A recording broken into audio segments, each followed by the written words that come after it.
Hello, and welcome to Life Classroom, the podcast where we gather to talk about the real-life lessons that happen outside of the textbook. Have you ever had a moment in your life where you stumbled and fell? I don't mean just a simple trip, but a fall so hard and so painful that it felt like your entire world was crumbling around you. Maybe it was the first time you failed at school, at work, in a relationship, or perhaps a dream you had carefully built fell to pieces. That's what we're going to talk about today, the hardest we've ever fallen and what we learned from it. This isn't about dwelling on the pain. Instead, I want to invite you to look back on that moment with a kinder perspective, to find the hidden gifts within those scars. Because I truly believe that every fall, no matter how painful, is never a waste. To start, I'd like you to close your eyes for a moment and picture this. Think back to a time when you were full of dreams and high hopes. Maybe you were a teenager just starting college, determined to graduate with honors. Or perhaps you were fresh out of university, stepping into your first job with a fire in your belly, ready to conquer the corporate world.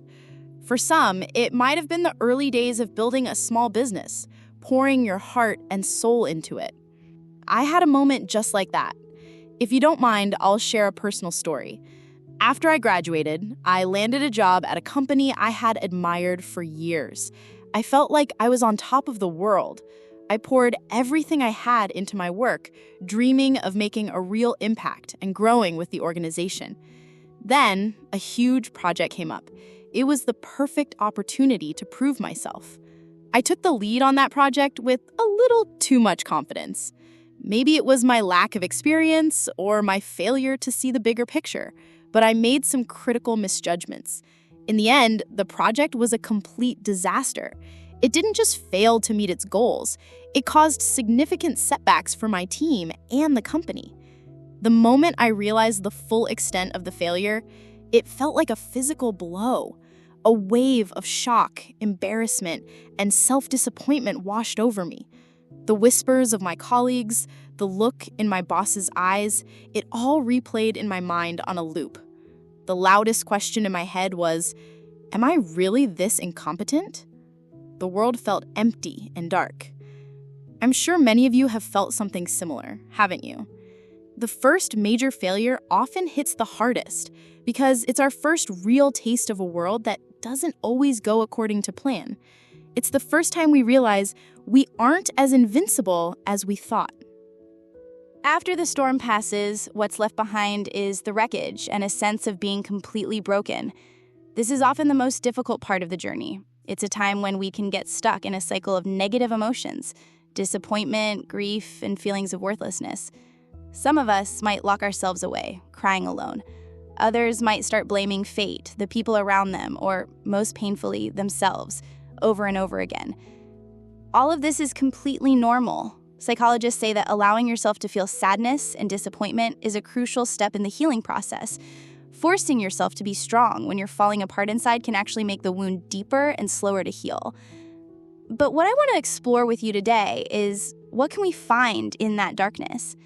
For me, during that period of drowning in my failure, beyond all the pain, I slowly began to discover my true self. On the days we succeed, we might be surrounded by many people, but on the day we fall, we see who truly stays. The people who gently pat you on the back and say, "It's okay, you can start again." These are the people who matter most, the ones we must cherish. Another thing I discovered was my own vulnerability. Accepting that I could make mistakes, that I wasn't perfect, was like freeing myself from the impossible standards I had set for myself. It made me understand what it means to be human, and strangely, it made me feel lighter. Many successful people have walked this path before. Take J.K. Rowling, for instance. Before Harry Potter became a global phenomenon, she was a single mother living on government assistance. She has described this period of failure as liberating because it stripped away everything that wasn't essential and allowed her to focus on the one thing that mattered most to her, writing. Or think about Colonel Sanders. His secret recipe for fried chicken was reportedly rejected over 1,000 times before he founded KFC. And Michael Jordan, arguably the greatest basketball player of all time, was once cut from his high school basketball team. He famously said, I failed over and over and over again in my life, and that is why I succeed. These stories teach us that the intense pain and hopelessness we feel in the moment is just a temporary situation, not a permanent reflection of who we are. Allowing ourselves to feel the pain without letting it consume us is the first critical step toward getting back on our feet. And now, we've arrived at the most important part of today's lesson in our life classroom. After we've accepted the reality of our situation, faced our emotions, and slowly started to stand up again, it's time to unpack the lessons from that failure. There's a saying I love: the only real failure is the fear of trying in the first place. But if we try and fail, we at least walk away with a lesson as our prize. And research has shown that we often learn better and more deeply from our failures than our successes. The first lesson failure often teaches us is a deeper understanding of ourselves. Failure is like a giant mirror, reflecting our strengths and weaknesses with undeniable clarity. From my failed project, I learned that I was driven and creative, but I was also impulsive and too stubborn to listen to others. Once I saw this clearly, I knew exactly which areas I needed to work on and how to better leverage my strengths in the future. The second lesson is mental fortitude, or what we call resilience. People who have fallen and gotten back up often possess greater mental strength. It's like building an emotional immune system. The next time you face a problem, it won't feel like the end of the world. Instead, you'll see it as just another challenge to overcome. You become better at handling stress and more flexible in navigating life's ups and downs. The third lesson is the gift of new perspectives and creativity. Sometimes staying on the safe, familiar path can lead to a dead end. Failure, however, forces us to look for new routes. It pushes us to think outside the box, which can lead to discovering better opportunities and innovative solutions that were hidden from view. And finally, the most crucial lesson of all: forgiving yourself and starting anew. Dwelling on past mistakes will never make the present any easier. Learning to say to yourself, "It's okay, that mistake was a lesson. I did the best I could at the time, and now I'm ready to try again," is absolutely essential for moving forward. Always remember that tomorrow is a new opportunity. Your first fall might have been the most painful, but it was also your greatest teacher. It taught you to walk more carefully, to see the world more clearly. And most importantly, it taught you to appreciate the value of success so much more when you finally achieve it. We've reached the end of our time together in the life classroom for today.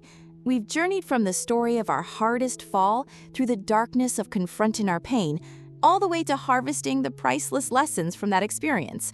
To everyone listening who might be going through their own first failure or feeling lost and discouraged, I want you to know this: you're not alone. Every successful person you admire today has stumbled. They aren't better than us because they never fell. They are inspiring because they had the courage to get back up. Failure is not a brand on your soul. It is simply a part of the growing process, a tuition fee for an invaluable life lesson. It may leave a scar, but with time, that scar becomes a reminder of your strength. It becomes a story you can tell to inspire others. So be thankful for that failure. Thank it for teaching you about life in a way success never could, for making you more compassionate toward yourself and others.